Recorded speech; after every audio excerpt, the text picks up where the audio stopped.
Hi Vikas, so here is my dark room, and you see that black chimney that I use for fumes. So, and I have here, this is my area where I measure, weigh, volumes, all sort of things. Uh, and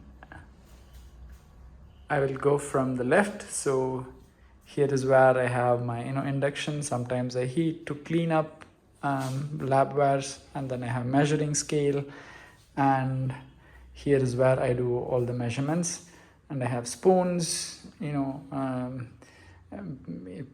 burettes, and then also like other sort of hydrometers, and then small glasswares, a little bit of accessories like um, stationaries and napkins, and then so yeah, here is where I left, and then down I have chemistry, like I take them, measure them here, and then I also have my 11 by 14 camera here, folded field camera, um, and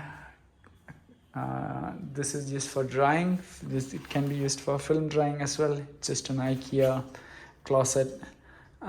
Yeah, and then I have another table here. Here is where so when all the chemistry is prepared, this is kind of glass plates that I use for wet plate.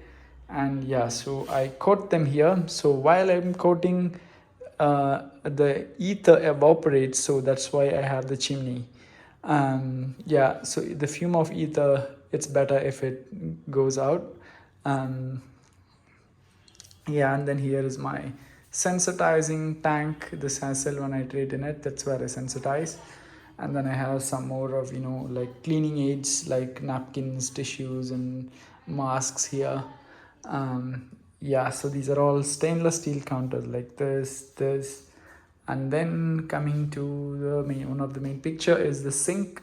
So this is all just like a Jugaad stuff, like I have just fabricated it, looking in few old how old dark rooms were done earlier in some places.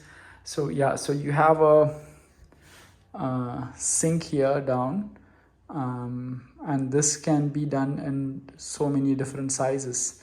So if you are planning to develop prints at some point, let's say your prints are around 20 by 24 or 16 by 20, you can calibrate this in the size of the sink according to that.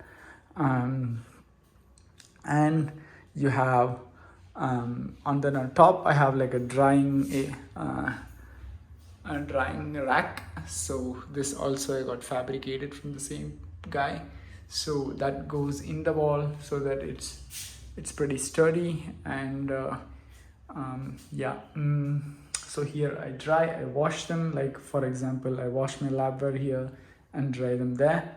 And I also here is where I wash my plates. So I use these Patterson trays and I wash them here.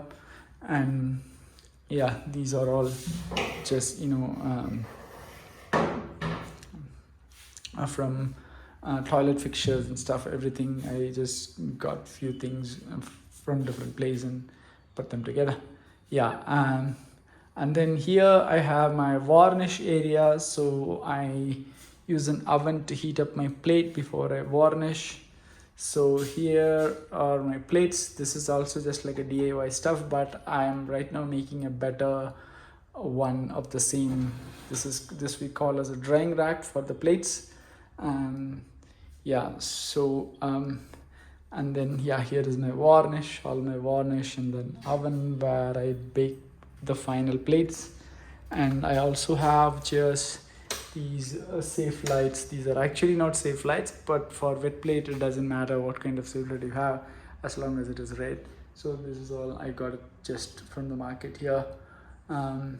Yeah, so you have the plates. I can just show some of the recent plates that I made for a wedding shoot. Maybe you will get excited about it. Let's see how it is. Just